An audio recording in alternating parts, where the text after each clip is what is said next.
አባታችሁን እናትሽን አባትን ብነካ ደስ ይላል?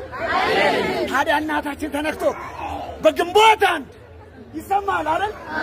በግንቦት አንድ ልደትዬ ጋ ቤዛዊት ዓለም ድንግል ማርያም እንዳትቀር በቲክቶክ በዓለም ይነገር። ድንግል ማርያም አማላጅ ናት፣ ቤዛዊት ናት።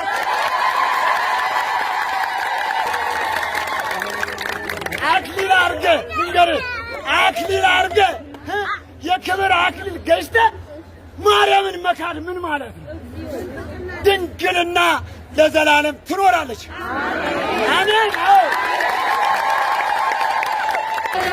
አሜን።